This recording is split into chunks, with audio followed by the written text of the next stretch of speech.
श्री गणेशाय नमः। ओम श्री सरस्वत्यै नमः। ओम श्री सद्गुरुभ्यो नमः। ओम भागवत भगवान की जय। नमः श्री परमहंस स्वादित चरणकमलचिन्मकरन्दाय भक्तजनमानस निवासाय श्रीरामचन्द्राय वागीशायस्य वदने लक्ष्मी यस्य च वक्षसि यस्यास्ति हृदये संवित् तं नृसिंहमहं भजे।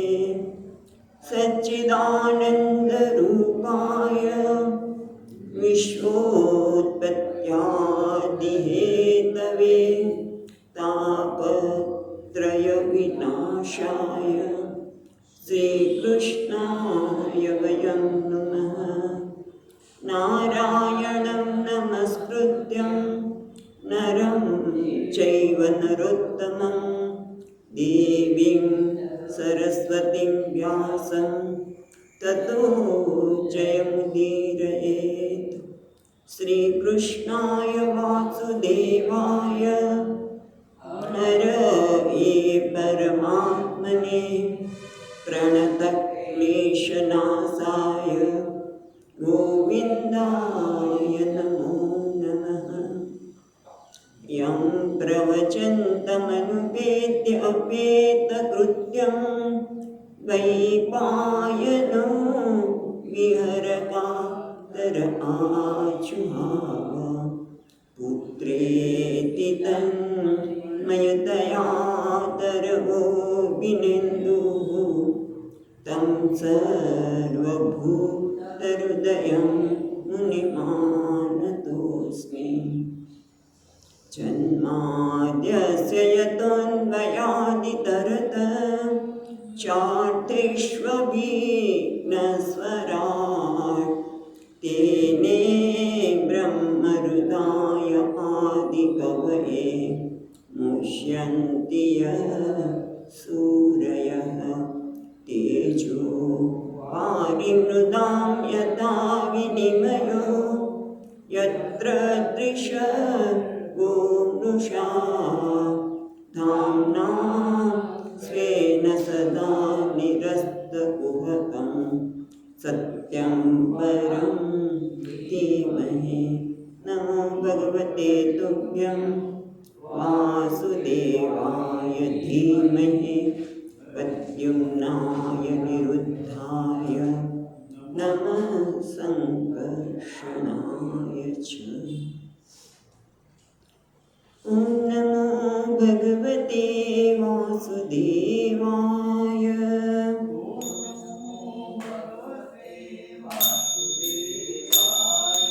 ॐ नमो भगवते वासुदेवाय।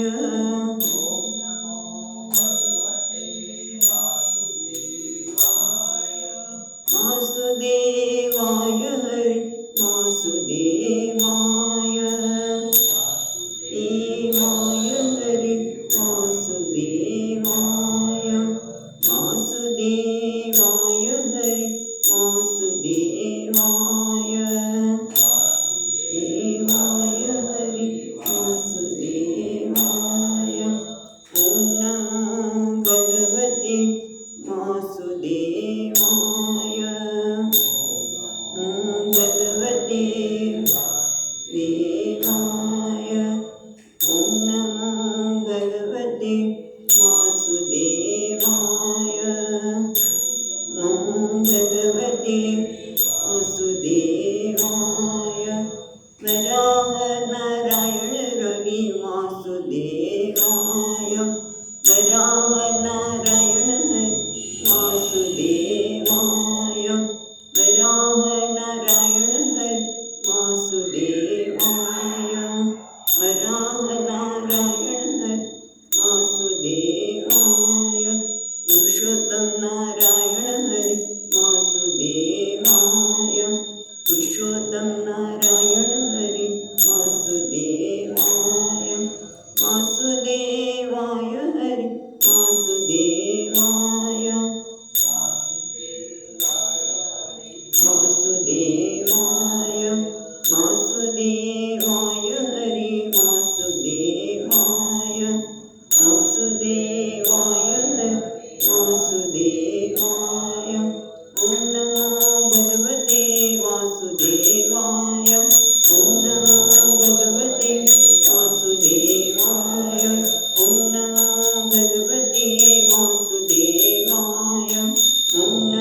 વાસુદેવાય.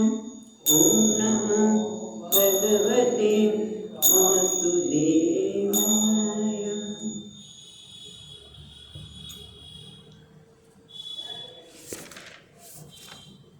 હવે આજે આપણે ત્રીજા સ્કંદના 21મા અધ્યાયમાં પ્રવેશ કરીશું.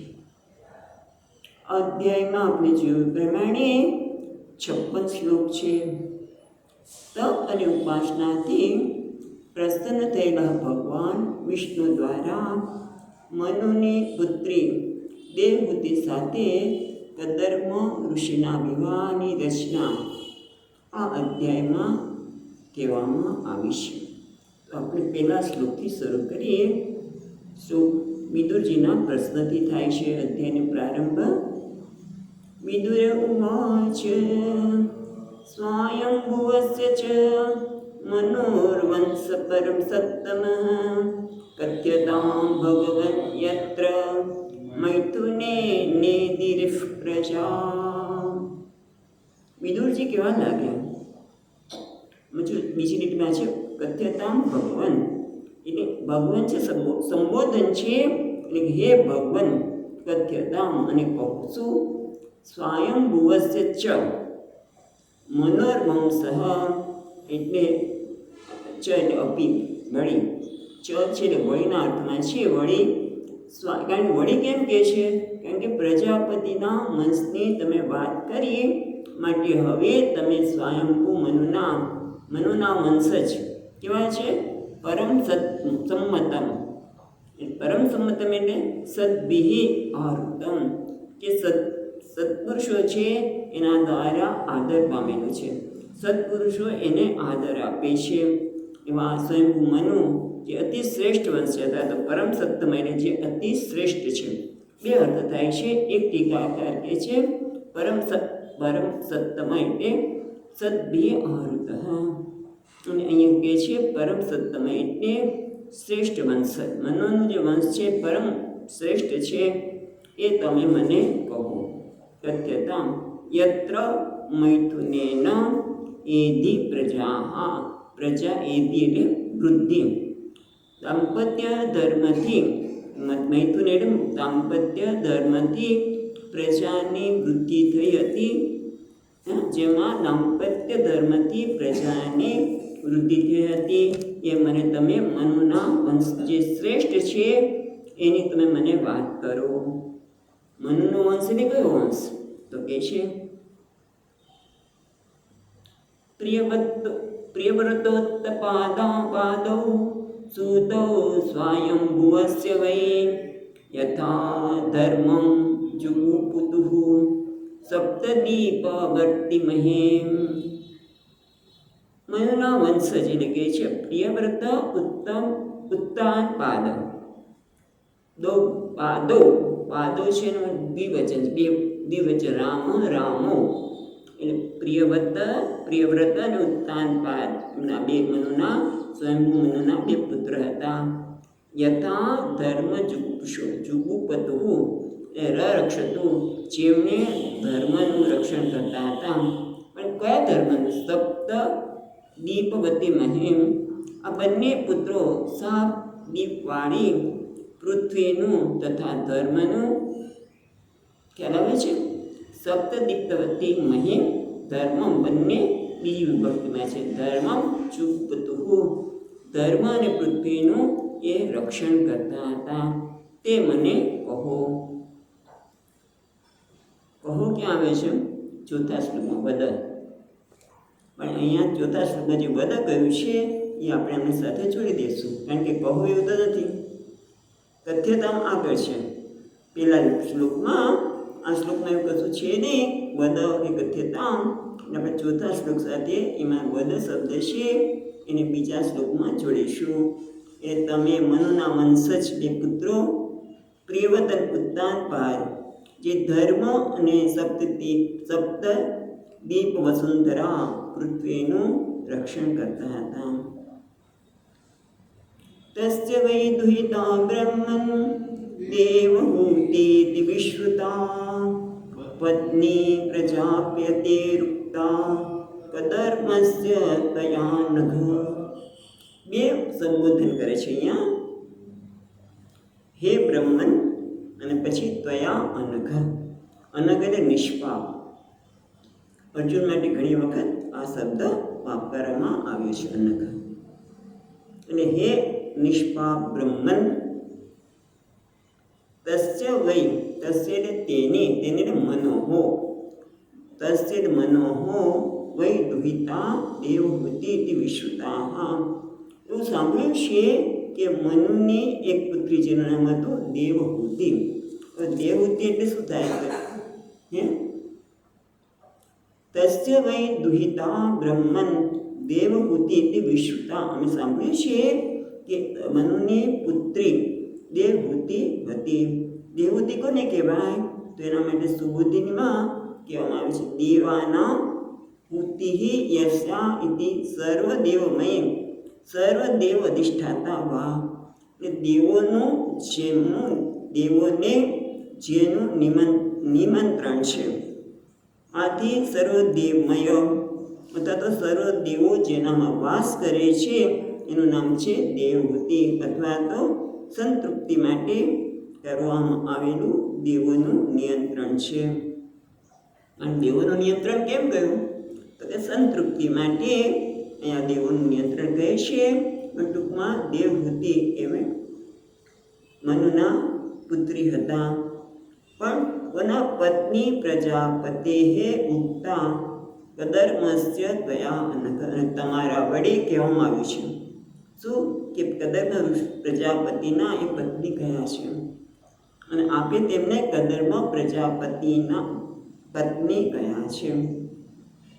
એટલે સ્વયંભૂ મનુના વંશની વાત કરો, એમના બે પુત્રને જે ધર્મનું અને પૃથ્વીનું રક્ષણ કરતા હતા એની વાત કરો, અને દેવહૂતિ જે પ્રજાપતિ કદર્મના પત્ની હતા એની પણ વાત કરો. હવે આગળ કે છે આપણે દેવહૂતિ કેવા હતા?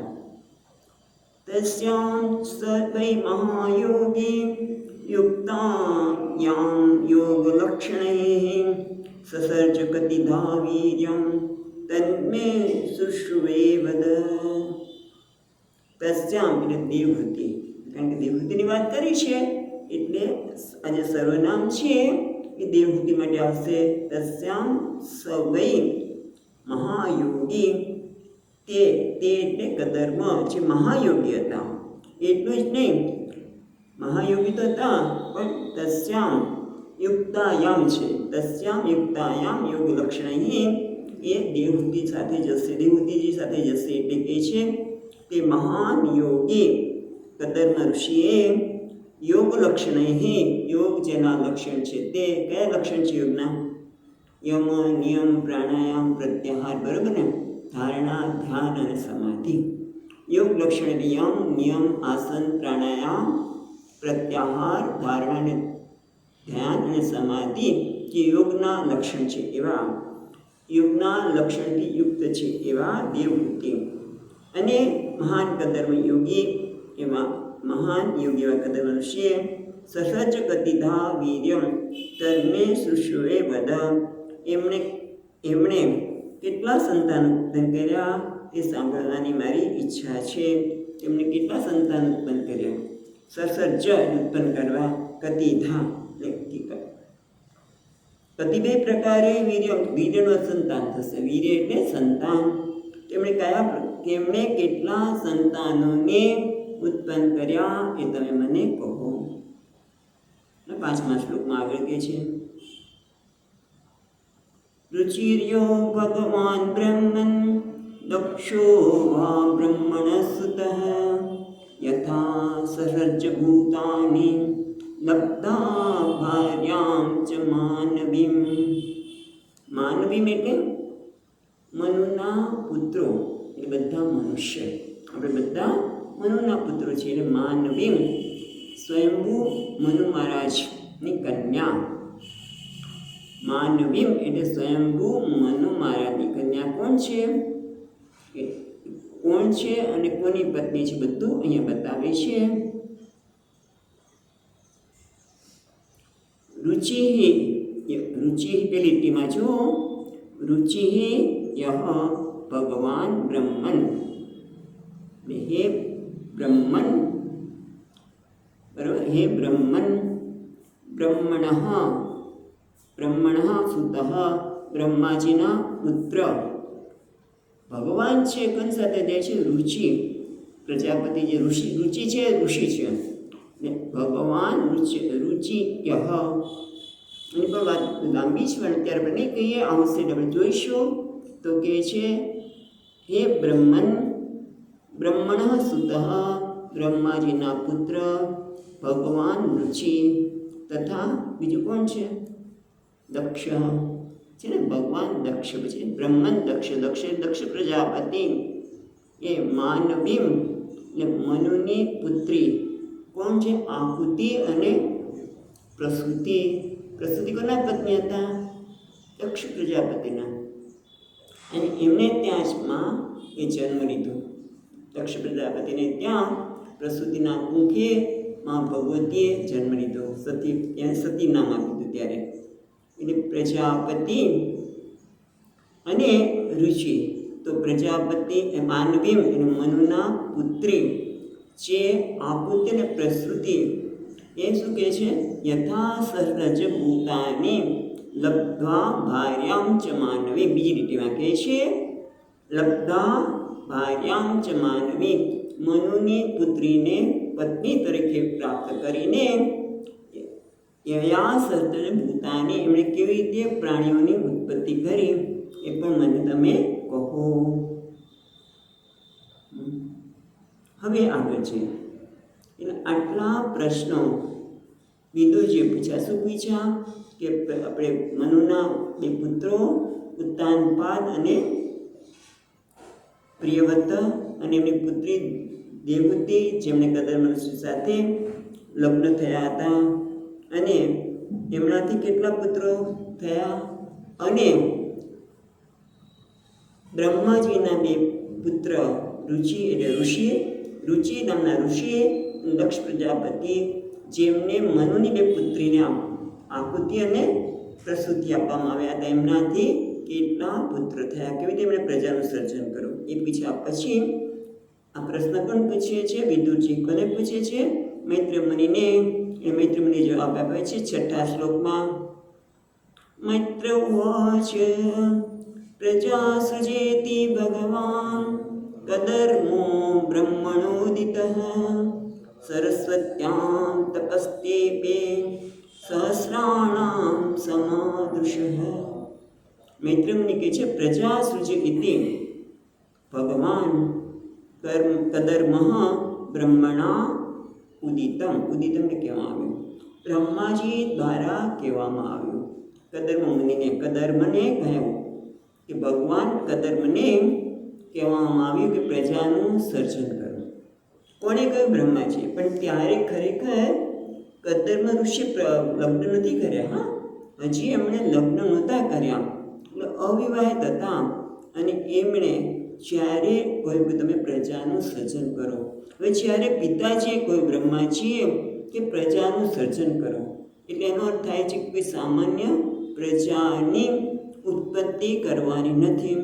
એટલે એમણે તપશ્ચર્યા કરી, કારણ કે તપશ્ચર્યાથી જ ઉત્તમ સંતાનનો જન્મ થાય. એમને તો સંતાનનો જન્મ બહુ થાય, પણ એ તપશ્ચર્યા હોય, ઈશ્વરનું નામ સ્મરણ હોય. એટલે આપણે કહીએ ને કે પેલી ગર્ભવતી સ્ત્રી હોય, બાળકના પેટમાં હોય તો ભગવાનનું નામ સ્મરણ કરવું, ભગવાનની કથા સાંભળવું વગેરે, એ પણ એક તપ છે. પણ આ તો કદર્મ ઋષિ છે, ત્યારે એમને કહેવામાં આવ્યું કે તમે પ્રજાનું સર્જન કરો, પ્રજાને ઉત્પન્ન કરો. એટલે એમને થયું કે આ કંઈ સામાન્ય વસ્તુ નથી. એટલા માટે બીજી લીટીમાં કહે છે સરસ્વત્યામ તપસ્તેપે સહસ્રાણામ સમદૃશઃ. બોલો, સરસ્વતી નદીના કિનારે એમણે તપ કર્યું. કેટલું તપ કર્યું? સહસ્રાણામ સમાદશઃ, એટલે સહસ્રાણામ સમાદૃશ, દૃશ્ય 10 અને સહસ્ર 10,000 વર્ષ સુધી. કયા 10,000 વર્ષ? દેવતાના 10,000 વર્ષ સુધી તપ કર્યું. અને એટલે પછીના 8મા શ્લોકમાં આવશે કે એમને કૃતયુગમાં ભગવાન દર્શન આપ્યા. એટલે તમે વિચાર કરો કે એમણે સતયુગ હતા તો કયો શબ્દ વાપરીશ? સતયુગને શું કહે છે? દ્વાપર તો પછી આવે ના. પહેલો આવે સતયુગ, પછી કૃતયુગ, પછી દ્વાપર, પછી કલયુગ, પાછું સતયુગ. એને એક બીજું નામ પણ કહેવામાં આવે છે, એટલે હું પૂછતા હતા. કૃતયુગ તો સતયુગ બંને કહ્યું. એટલે હવે આપણે આગળ જોઈએ કે 10,000 વર્ષ સુધી તપ કર્યું. કેટલી ધીરજ! 10,000 વર્ષ સુધી બાળકના માટે. તત સમાધિયુક્તેન ક્રિયાયોગેન કદર્મઃ સંપેપેદે હરિં ભક્ત્યા પ્રપન્ન વરદાશુષઃ. તતઃ, સમજો, તતઃ એટલે તે તપમાં. એવું પણ થાય, અથવા તો બીજા ટીકાકાર એમ કહે છે કે તપથી ભગવાનના દર્શન થયા નહીં, એટલે એમાં થોડું વધારે ઉમેર્યું. શું કહ્યું? તતઃ સમાધિયુક્તેન એટલે એકાગ્રચિત્ત થઈને, ક્રિયાયોગેન એટલે પૂજા પ્રકારે, પૂજન વગેરે પણ એમાં ઉમેર્યું. અને શું છે?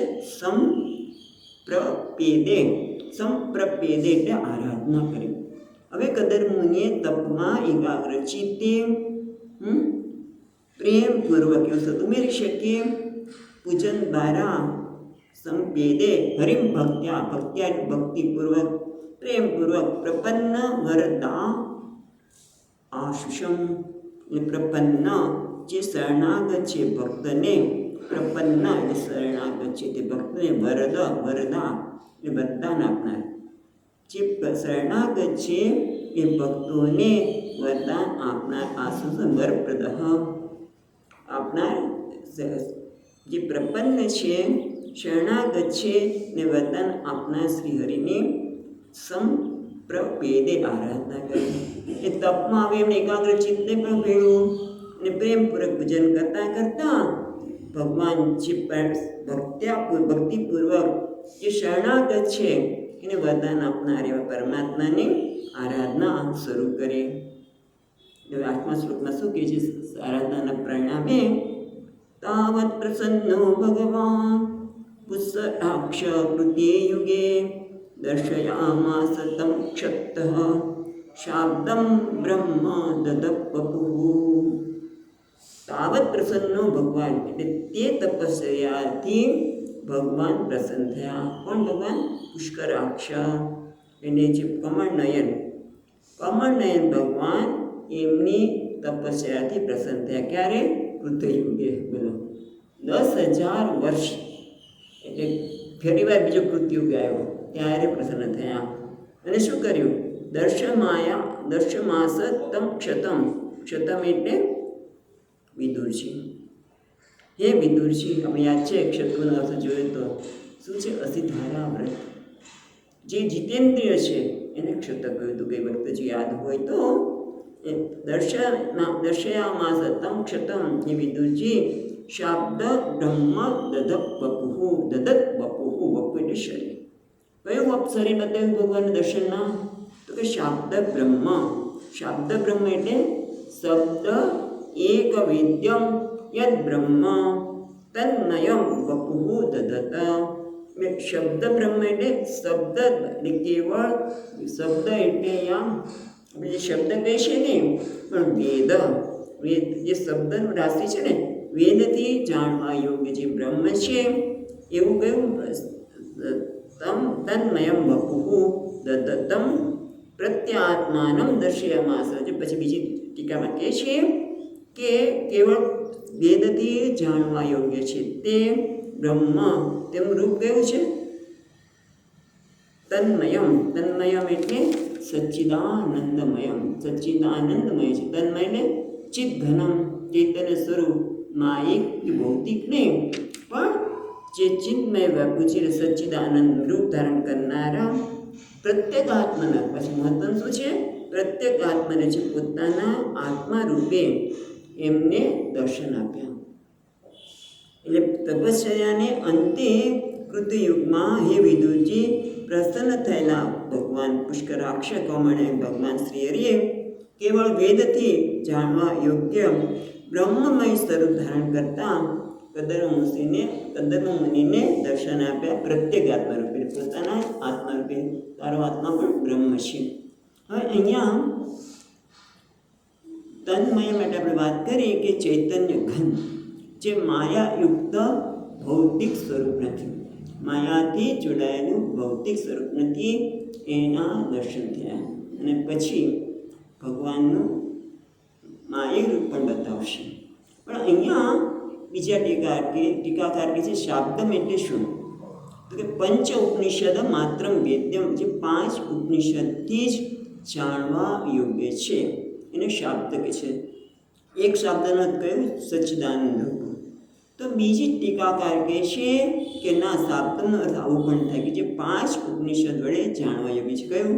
સુગંધિતા, સુકોમારતા, ભગવાનની સુગંધિતા, સુકોમારતા, લાવણ્ય, યૌવન વગેરે અનંત કલ્યાણમય ગુણરૂપ. ખ્યાલ આવે છે? ત્યાં સુધી અનંત કલ્યાણમય ગુણરૂપ એવા દિવ્ય મંગળ સ્ત્રી વિગ્રહ ધારણ કરેલા ભગવાનના દર્શન કદર્મ મુનિએ કર્યા. એક તો સચ્ચિદાનંદ એક અર્થ કરે છે, પણ શ્રીધરી મહારાજ અને વંશીધરી કહે છે કે ના, જે ભગવાનનું રૂપ કેવું છે? સુગંધિતા છે, એમાં સુકુમારતા છે, લાવણ્ય છે, યૌવન છે અને વગેરે ગુણો ધરાવતા, અનંત કલ્યાણમય ગુણ ધરાવતા એવા પરમાત્માના કદર્મ ઋષિએ દર્શન કર્યા. ઓકે, હવે એ ભગવાનને જે માયાના કારણે જે ભગવાનનું સ્વરૂપ છે એના પણ દર્શન કરાવે છે. તો 9મા શ્લોકમાં હવે જો 9, 10 અને 11 અને 12 આ 4 શ્લોકમાં ભગવાનના સ્વરૂપની વાત કરે છે, જેને શબ્દો યાદ રાખજો. એટલા માટે કે સુબુદ્ધની મહારાજ આનું અર્થઘટન બહુ સુંદર કરે છે, એ આપણે જોઈશું. તો 9મા શ્લોકમાં સતમ વિરજમર્ભાપમ સિતપદ્મોત્પલસ્રજમ સ્નિગ્ધ નીલાલકપ્રાત વક્ત્રાજમ વિરજુંબર. આ ભગવાનનું સ્વરૂપ કેવું લાગતું હતું? સતમ, સ અને કદર્મ મુનિએ તમ વિરજમ અર્ક છે ને, અર્કા આભમ, આખું જો સમજો, વિરજ મર્કાભામ, વિરજમ અર્ક આભમ, આભમ છે, આભા એટલે દીપ્તિ, વિરજ એટલે નિર્મળ, ને અર્ક એટલે સૂર્ય. અર્ક એટલે સૂર્ય ને, એ વિશુદ્ધ સત્વમય વિરજ એટલે જેમાં રજ નથી એટલે વિશુદ્ધ સત્વમય અને સૂર્ય સમાન તેજવાળા. એટલું જ નહીં, શીત પદ્મ ઉત્પલ સૃજમ, શીત એટલે શ્વેત અને ઉત્પલ અને પદ્મ બે શબ્દ છે. પદ્મ એટલે કમળ, ઉત્પલ એટલે પોયણી કે ને, કદાચ પોયણી કે ને ઉત્પલ એટલે એવા સૃજમ એટલે માળા ધરાવનાર, જેણે સફેદ કમળ અને ઉત્પલની માળા ધારણ કરી છે. એટલે શું? કમળ છે એ દિવસે હોય, ઉત્પલ છે રાત્રે હોય, એવું થયું ને. એ બંનેને એમણે સાથે ધારણ કરેલા છે માળાને. એટલે શ્વેત અને પદ્મની ઉત્પલ, શ્વેત પદ્મ અને શ્વેત ઉત્પલની માળાવાળા. પછી સ્નિગ્ધ નીલ અલક વ્રાતમ, વ્રાત એટલે સમૂહ, સ્નિગ્ધ એટલે આપણે સુવાળા, સ્નિગ્ધ તો ઘી માટે સ્નિગ્ધ પદાર્થ એવું કહેવાય. અહીંયા સ્નિગ્ધ નથી, સુવાળા કેવા? નીલ શ્યામ, અલક એટલે અલકાવલ યુક્ત, એમના વાળ કેવા છે? નીલ એટલે શ્યામ, અલકાવાળી યુક્ત, સુવાળા, નીલ એટલે શ્યામ, અલકાવળી એટલે અમુક લોકો એટલે ગુચરાવાળા, ગોળ ગોળ વાળ, અલકાવલી વ્રાત સમૂહ ધરાવનાર. વક્ત્રાબ્જ વિરજો અંબરમ, વક્ત્રાબ્જ એટલે મુખ ઉપર, એમના મુખ ઉપર બરાબર, માળા પહેરી છે, મુખ ઉપર, મુખ કમળ ઉપર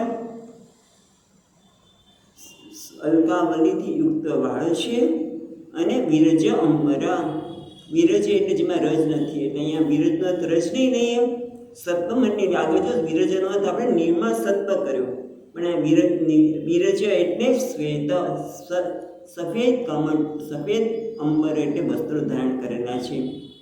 વિશુદ્ધ સત્વમય અર્કાભમ એટલે કે સૂર્ય સમાન તેજસ્વી, એટલે તેજ છે, મોઢા પરનું તેજ કેવું છે તો કે સૂર્ય સમાન તેજ ધારણનારા.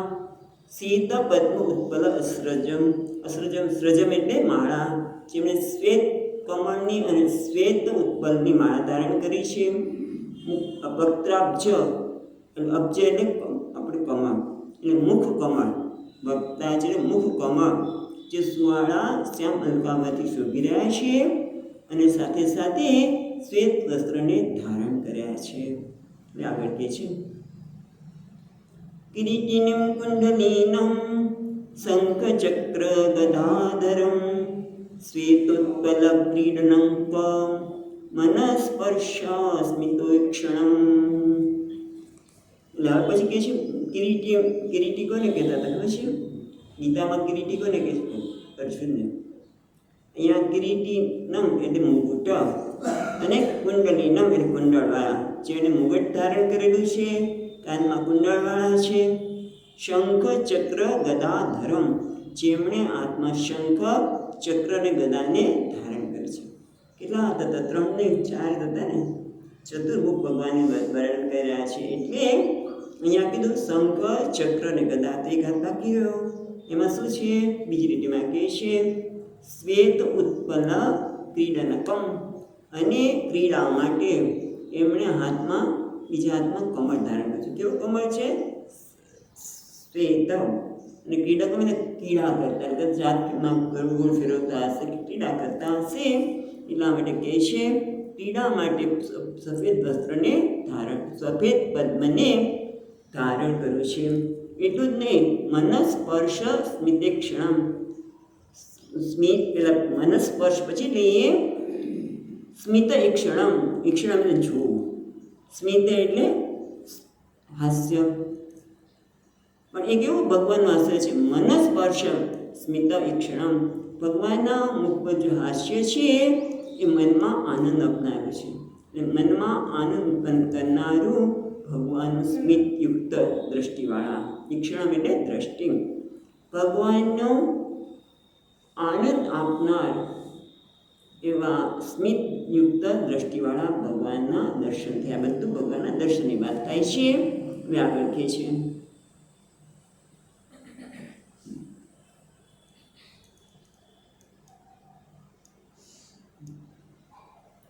વિનશ્યત ચરણાંબોજમ અંસ દેશે ગરુત્મતઃ દૃષ્ટ્વાખેવ સ્થિતં વક્ષશ્રિય કૌસ્તુભકંદરમ, કૌસ્તુભકંદરમ એટલે કે જે વિનિશ્ય ચરણ અંબોજ, અંબોજ એટલે કમળ, ભગવાનના ચરણ કમળ રહેલા છે. વિનિશ્ય પ્રસારેલા છે. ક્યાં? અંશ દેશે ગરુડમતઃ, અંશ દેશ એટલે આપણે સ્કંદ દેશ, એટલે કે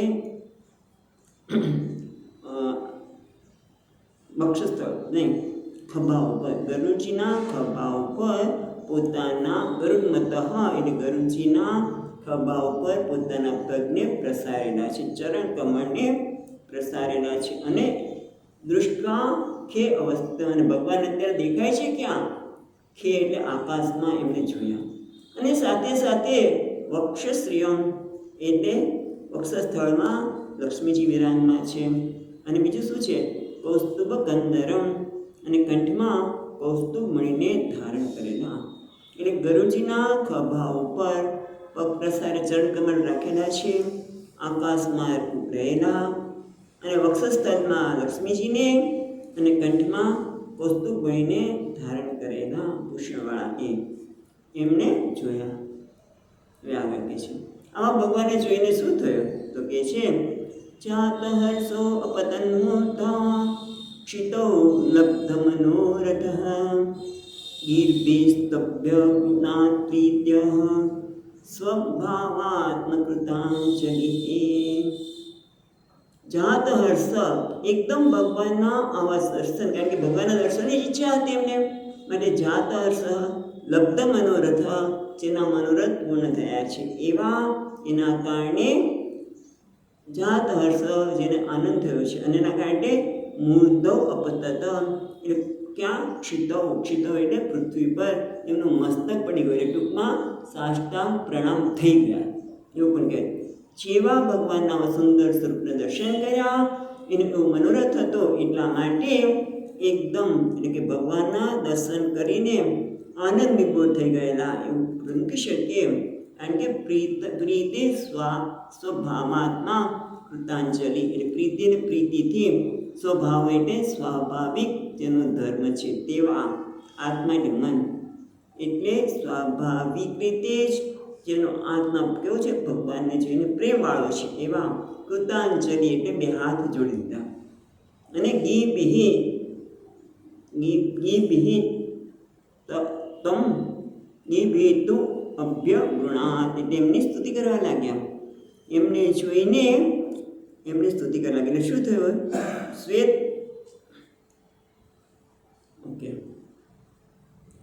ભગવાનના દર્શન કરીને આનંદ વિભોર થયેલા સફળ મનોરથવાળા કદમ મુનિએ ભૂમિ પર દંડવત પ્રણામ કર્યા છે, અને પ્રીતિપૂર્વક એટલે પ્રીતિ રૂપી સ્વાભાવિક મનોધર્મવાળા એમણે બે હાથ જોડીને ગી બિહીર વાણી દ્વારા સ્તુતિ કરવા લાગ્યા. બધાને સંભળાય એ રીતે ગી બી કહીને સ્તુતિ તો વાણી દ્વારા થાય, પણ બધા સાંભળી શકે એ રીતે સ્તુતિ કરી રહ્યા છે.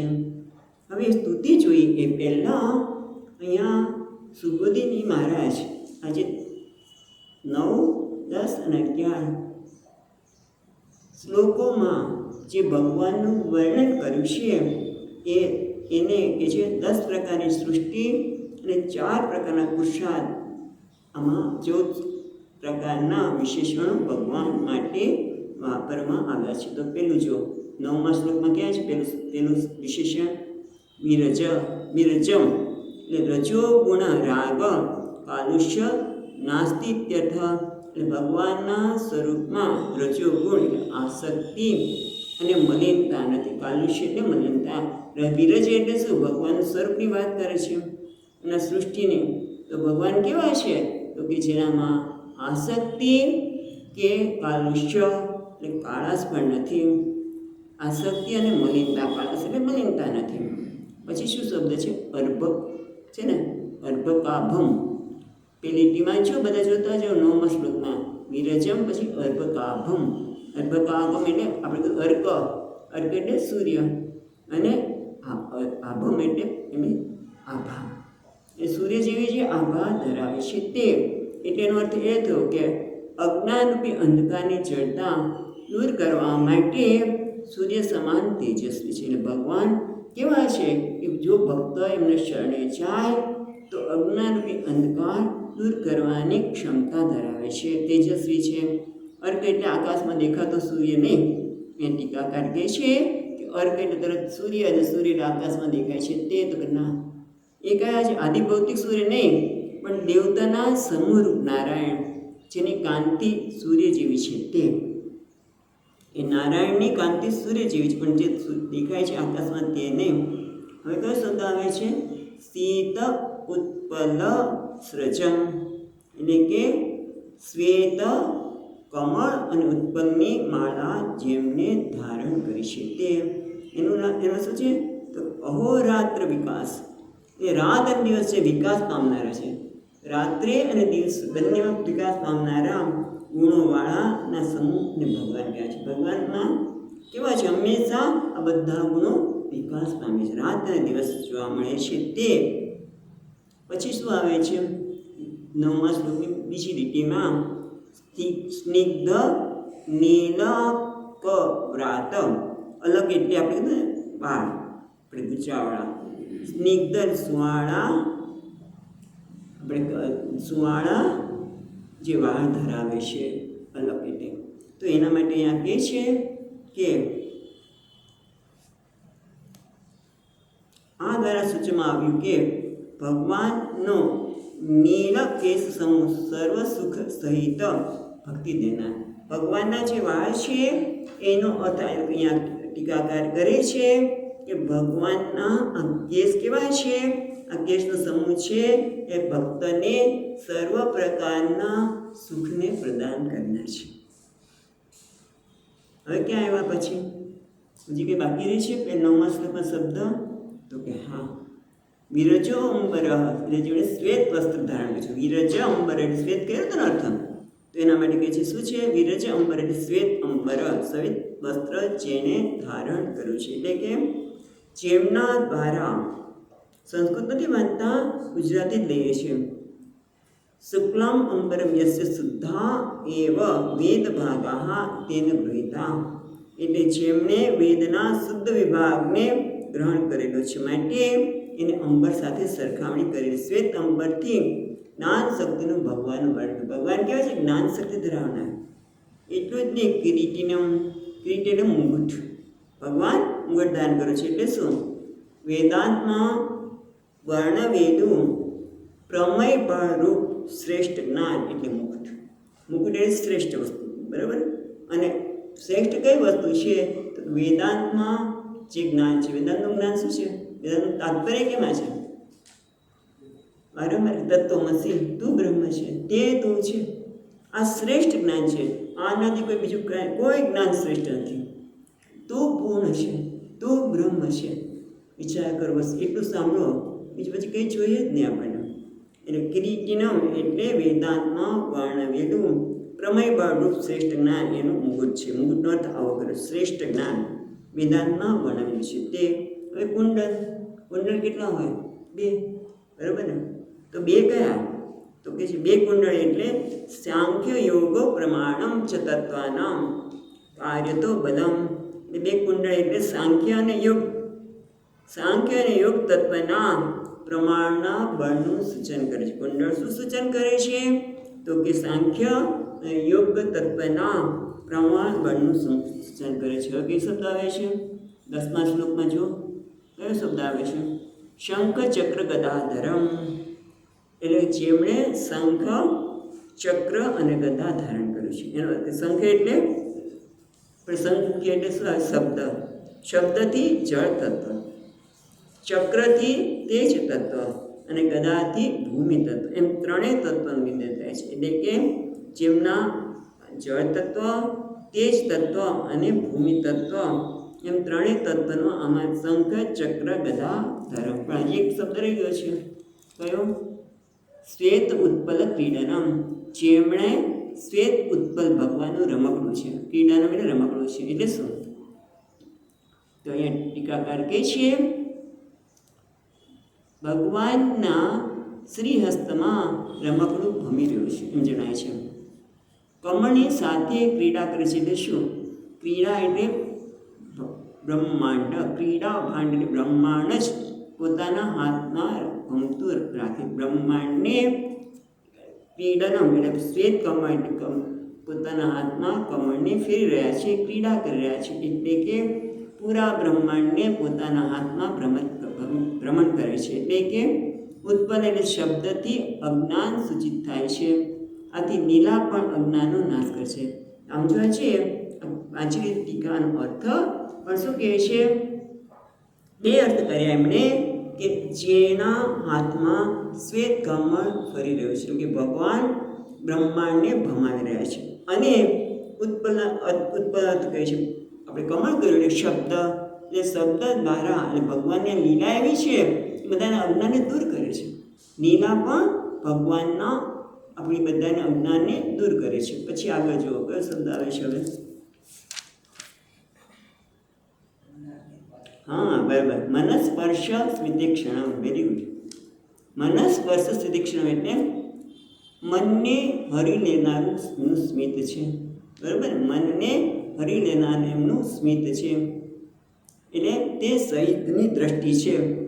એટલે કે અર્થાત ભક્તોના ચંચળ મનને આ સ્મિત સુતા છે એ ચંચળ મને હણી દે છે. તો વિચાર કરો કે ભગવાનના મુખ પરનું જે સ્મિત છે એ જોતાં ભક્ત જે છે એ બીજું એનું મન ક્યાં ભટકે? ભગવાનનું જે હાસ્ય છે, સ્મિત હાસ્ય. અમારી એક મહાત્મા હતા સ્વામી તારાનંદ, એટલું મધુર હાસ્ય એમણે ક્યારે બીજું જોયેલું સ્મિત હાસ્ય. ભગવાનના મુખ ઉપરનું સ્મિત હાસ્ય જોઈને ભક્તોના ચંચળ મનને ભરી લે છે. હવે કયું આવ્યું? ગરુડજી ઉપર પોતાના પગનો પેલો છે ને, વિનસ્ય ચરણામ ભોજ અંશ દેશે ગરુડમત. હા, ગરુડમતન પછી જોઈશું. તો કે છે વિનસ્ય ચરણામ ભોજ ધર્મે હિ મૃત્યુ શ્યામકો મૃત્યુરૂપશ્ચ. એ ધર્મ એ જ ખરેખર મૃત્યુની છે. હા, શ્રમરૂપી મૃત્યુ, એ મૃત્યુનું નિમિત્ત કોણ છે? તો કે કાળ. કાળ જ છે એ મૃત્યુને નિમિત્ત છે. તો એ શું છે? ધર્મમાં બાધક નીવડે તેના નિરાકરણ માટે ગરુડજી ગરુડજીને કાળ કયો, અને કાળ ઉપર ભગવાનના ચરણ કમળો બિરાજેલા છે. એટલે કે મૃત્યુ જે ભગવાનના શરણે જાય છે એને કાળ એટલે મૃત્યુ કશું કરી શકતા નથી. હવે અહીંયા એક ટીકા રહી ગઈ આપણે જોવાની, અને છે ગરુડમત. હા, હવે ગરુડજીનો જન્મ તો ક્યારે થયો? તો કે કદર્મજીના સર્જન પહેલાં. કદર્મજી છે એમનું દેવહૂતિ સાથે લગ્ન થાય છે, પણ આ કદરજીના જન્મ પહેલાં ગરુડની માતા વિનતાનો જન્મ નથી થયો. બરાબર? તો પછી આ ગરુડજી ક્યાંથી આવ્યા? તો કે ગરુડજી છે એ નિત્ય સિદ્ધ છે. ગરુડજી હંમેશા એનો જન્મ નથી, નિત્ય સિદ્ધ છે, ભગવાનના પરમ ભક્ત છે. એમ કહેવાનો અર્થ એ છે. અને ભગવાનના ચરણો એમના પર છે, એટલે કે ભક્તિપૂર્વક ભક્તિના માર્ગ ઉપર જે ચાલે છે એને ક્યારેય મૃત્યુનો ભય રહેતો નથી. બરાબર છે ને? પછી ખે અવસ્થિતમ, આકાશમાં રહેલા. એમને જોઈને એકદમ લાંબા થઈ ગયા ને. ખે અવસ્થિત, આકાશમાં રહેલા એટલે ભક્તોના અર્થોને સિદ્ધ કરવા માટે ગમે ત્યારે ભગવાન દર્શન આપી દે. ખે સ્થિત અમે આકાશમાં સ્થિત. આકાશમાં અચાનક ક્યાંથી દેખાણા? તો કે એ બતાવે છે કે ભક્તના મનોરથને અર્થને સિદ્ધ કરવા માટે ગમે ત્યારે ભગવાન તૈયાર છે, એ બતાવે છે. પછી શું છે? બે શબ્દ રહી ગયા, વક્ષસ્ત્રિયમ અને કૌસ્તુભ કંદરમ. વક્ષસ્ત્રિયમ એટલે જેના વક્ષમાં સ્ત્રી એટલે લક્ષ્મીજી છે ભગવાનના. એટલે શું કે છે? વક્ષસ્થળમાં લક્ષ્મીને ધારણ કરતા, એટલે કે ભક્તોની કામનાને પૂરણ કરવામાં ભગવાનનું નિરૂપણ. વક્ષસ્થળ પર લક્ષ્મીજી છે એટલે કે ભગવાન ભક્તોની કામના હંમેશા પૂરી કરે છે. અને પાછું શું છે? કૌસ્તુભ ધર્મ એટલે સર્વ જીવો પોતાના ઉપર સુખપૂર્વક લઈ જવા માટે સપાય છે, જેમણે ગળામાં કૌસ્તુભ મણીને ધારણ કર્યું છે. એમ અર્થ જોયેલો આપણે. પણ એનો અર્થ શું થાય છે? કે સર્વ જીવોને પોતાના ઉપરના ભાગમાં એટલે સુખપૂર્વક લઈ જવા માટે સ્થપાયેલા છે. એટલે કે મુક્તિદાતા છે ભગવાન મુક્તિદાતા છે. એ કૌસ્તુભ મણી દ્વારા અર્થ નીકળે છે, અને લક્ષ્મીજી દ્વારા ભક્તોની કામનાને પૂર્ણ કરનાર છે. એટલે કામના હોય તો કામના પણ પૂરી કરે, અને મુક્તિની ઈચ્છા હોય તો મુક્તિ પણ આપે. આવું જેને આપણે શું કીધું કે આપણે લાંબા થઈ ગયા કદમ ઋષિ અને સ્તુતિ કરવા લાગ્યા. હવે આપણે સ્તુતિ જોવાની છે. તો વચ્ચે આ 3 શ્લોકમાં જે જુદા જુદા શબ્દો હતા એનો અર્થ જોયો. તો હવે આપણે 13મા શ્લોકમાં એમની સ્તુતિ જોઈએ. ઋષિર્વાચ, ઋષિ એટલે કદમ ઋષિ. કદમ ઋષિ બોલ્યા, जुष्टं पतात्याखिल सत्त्वराशेः सांसिध्यमक्षणोस्तव दर्शनान्नः यद्दर्शनं जन्मरीड्य सद्भिः आसास्ते योगिनो हृदयोगाः. હવે આનો અર્થ જોઈએ એ પહેલાં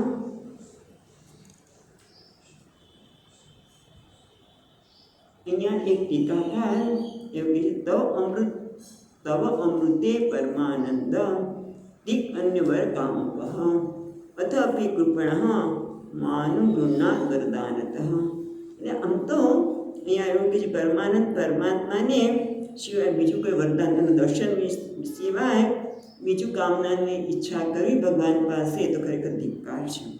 આમ છતાં પણ જે લોકો કામનાની ઈચ્છા કરે છે દિન બનીને તો તમે ભગવાન એમને પણ અનુગ્રહિત કરે છે. કારણ કે પછી આમ તો એ બધી વાત ના કરશે ત્યારે કહે છે હું પણ આ બધામાં જ આવું છું. કારણ કે અત્યારે મારે કઈ ઈચ્છા છે? પિતાજી કોઈ તમે બ્રહ્માજી કોઈ તમે પ્રજાની ઉત્પત્તિ કરો તો પ્રજાની ઉત્પત્તિ કેવી કરવાની છે? અને આપણે તપ કર્યું છે 10,000 વર્ષ સુધી. તો પછી પત્ની પણ એવી જ જોઈએ ને. એટલે એના માટે અમે તપ કરીશું કે જેથી યોગ્ય પ્રજાની ઉત્પત્તિ કરી શકું. પણ એ પહેલાં એ પોતાની ભાવ રજૂ કરતા કહે છે ચુષ્ટમ બતા છે ને બત આદ્ય અખિલ સત્વરાશે હે. બત એટલે આનંદની વાત છે.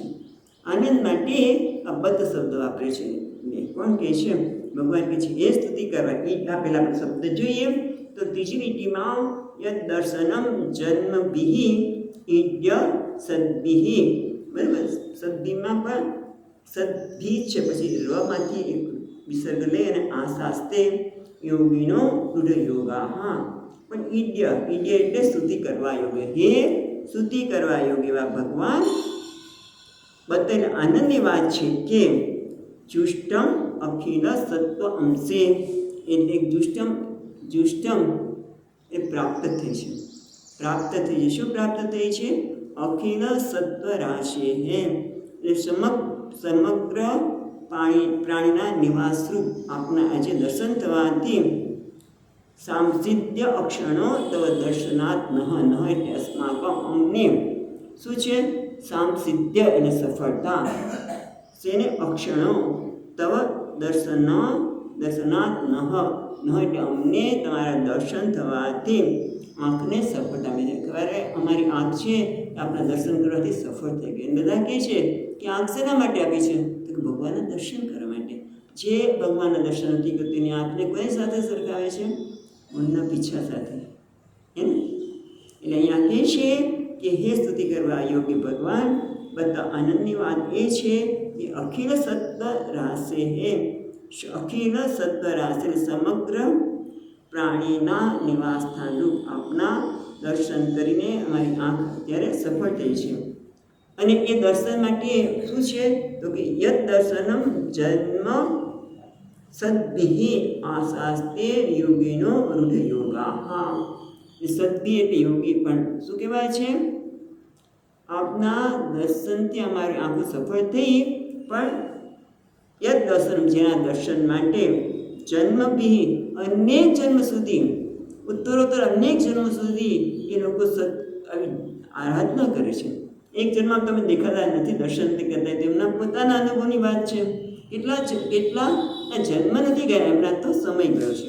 પણ અહીંયા તો એ કહે છે કે આપના દર્શનની ઉત્તરોત્તર ઉત્કૃષ્ટ અનેક જન્મ રૂઢ આરૂઢ થયેલા સદ્ભિ. સદ્ભિનો અર્થ અહીંયા કરે છે આમ તો સત્પુરુષો થાય, પણ અહીંયા યોગીઓ આપના દર્શન માટે અનેક જન્મની સિદ્ધિવાળા યોગો દ્વારા આરૂઢ થયેલા રૂઢ યોગા. હા, યોગમાં આરૂઢ થયેલા હોય એ આપણા દર્શનની અપેક્ષા રાખે છે. અને મને તમારા દર્શન મળે એટલે મારી આંખને ખરેખર મારી આંખ સફળ થઈ ગઈ. કારણ કે અનેક જન્મોમાં અનેક જન્મ સુધી યોગીઓ આરાધના કરે છે આપણા દર્શન માટે. ત્યારે ક્યારેક આપણા દર્શન થાય, પણ મને આપણા દર્શન આ જન્મમાં થઈ ગયા એટલે મારો આંખને સફળતા થઈ, મારી આંખ સફળ થઈ ગઈ. અચ્છા, હવે આગળ કહે છે. હવે સકામ પુરુષોની થોડી નિંદા કરી દે છે 14મા શ્લોકમાં. હેમાયયા તે હતમેતસ્ત્વં પાદારવિંદં ભવ સિંધુપૂતં ઉપાસ્તે કામલવયા તેષાં રાશીશ કામાન નિરએપિ સ્યુઃ. છેલ્લી લીટીમાં રાશિ ઈશ એટલે પરમાત્મા. હે પરમાત્મા, હે ઈશ, તે માયા તે હતદ્ય મેદઃ હજી તત્વની આગળ બીજી ત્રિમાં તત્પાદાર વિંદમ, તો તે તમારા ચરણ કમળ છે. શેના માટે છે?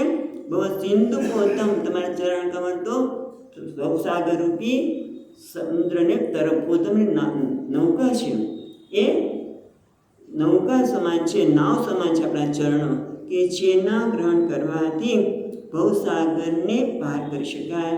પણ એ માયા તે હતમેધસ, પણ જે માયાથી એની બુદ્ધિ હણાઈ ગઈ છે, અને એટલા માટે શું કરે છે? ઉપાસ તે, બીજી રીતિને આપણે પહેલાં લીધી કે તમારા ચરણો ભવસાગર રૂપી સમુદ્ર માટે નૌકા સમાન છે. પણ જે લોકો માયાથી હતમેધસ, જેની માયાથી જેને બુદ્ધિ હણાઈ ગઈ છે, એવા લોકો ઉપાસ તે કામ લવયા તેષામ, એ લોકો કામ લવય એટલે કામના અલ્પ ટુકડા માટે, એમ કે ને લવ એટલે ટુકડો, કામ લવય કામની ટુકડા માટે. પણ એ કેવું છે કામના? કામા નિરયે પીએસ્યુ, કામા નિરય એટલે નરક, નરક તુલ્ય જે શુકર વગેરે યોનિમાં પણ એ કામના તૃપ્ત થાય છે, એવું કહેવાનું છે. હે ઈશ્વર રાશિક દદાતી, તમે જે વ્યક્તિ, આપણે કીધું જે પ્રકારની કામના તમે પૂર્તિ કરો છો, પણ એ કામના કેવી હોય છે? તો કે એક કામનાનો ટુકડો કેવો છે? જે નર યોનિ જેવા શુકર વગેરે યોનિમાં પણ સહજતાથી પ્રાપ્ત થાય છે, એવા કામનાની ઈચ્છા કરે છે. અને ખરેખર તો કેમ એવી ઈચ્છા કરે છે? કારણ કે તમારી જ માયાના પ્રભાવમાં આવી જઈને જેની બુદ્ધિ હણાઈ ગઈ છે. એ તો જે ભગવાનના ચરણોથી સમુદ્ર ભવસાગર તરી જાય, તો એ ચરણો આશ્રય શેના માટે લે છે? કામનાની બુદ્ધિ માટે. અને કામના કેવી છે? લવ, ટુકડા જેવી, એના માટે કરે છે. હવે એના માટે વંશીધર મહારાજ કહે છે કે હે ઈશ્વર, હે પરમાત્મા, સર્વ કાંઈ આપી શકવાને સમર્થ એવા હે ઈશ્વર, અત્યંત ખેદની વાત છે કે આપ તો કૃપા સાગર છો. આપણે કામનાની ઈચ્છાથી લોકો ભજે છે. અરે રે, લોકોની આવી મૂર્ખતા કેમ છે? તો એના માટે વંશીધરી મહારાજે જ મેઘદૂતમાં શાકુંતલ, આપણે ખબર છે કોણે લખ્યું છે? કવિ કાલિદાસ, રાઈટ? શાકુંતલમાં એ મેઘદૂતમાં કહે છે કાચ મૂલ્યેન વિકૃતો હતઃ ચિંતામણીમયા. અરે રે, મેં કામનાની પૂર્તિ માટે ચિંતામણી મેં કાચના મૂલ્યે વેચી દીધું.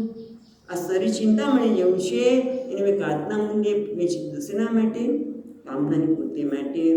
અને સુબુદ્ધિ મહારાજ કહે છે બાલો હિ માયા મોહિતમ, ખરેખર બાળક છે એ પપકથી ઠંગાઈ જાય. અને મને આમ કે પીપર જોઈએ છે, બાળકોને શું છે? પીપર જોઈએ, ચોકલેટ જોઈએ. અહીંયા એમને અનાજની વાત કરી છે, પણ એમ કે સોનું લઈને જાય અને મુઠ્ઠીભર અન્ન લઈને આવે છે. સોનું આપી આવે અને મુઠ્ઠીભર ચોકલેટ લઈને આવે છે. એવું કહી શકાય કે બાળક કેમ છગાઈ ગયો છે. એ રીતે ભગવાન કહેવાય છે એટલા મહાન છે જે ઈચ્છે આપે, પણ જીવ જગદીશ પાસે જગતની ક્ષુદ્ર નશ્વર વસ્તુઓ માટે માગીને પ્રભુની આરાધના રૂપી પરિશ્રમને વ્યર્થ કરે છે. હવે બીજી ટીકા પણ વાંચી લઈએ, પછી આપણે અટકીએ છીએ.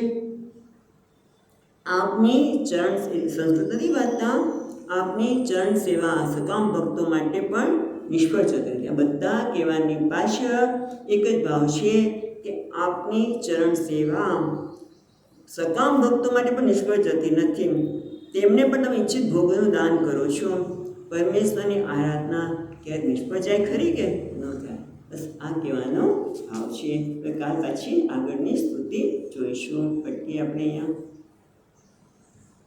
સચ્ચિદાનંદ રૂપાય વિશ્વોત્પત્યાદિ હેતવે તાપત્રય વિનાશાય શ્રી કૃષ્ણાય વયં નમઃ. યં પ્રવચन्तમનુપેત્ય અપેતકૃત્યં વૈપાયનો વિહરકાતર આજુહાવ પુત્રેતિ તન્મયતયા તરવો વિનેन्दુઃ स्वयं मुनिमानतोऽस्मि। ॐ शान्ति शान्ति शान्तिः। हरिः ॐ। श्रीगुरुभ्यो नमः। हरिः ॐ।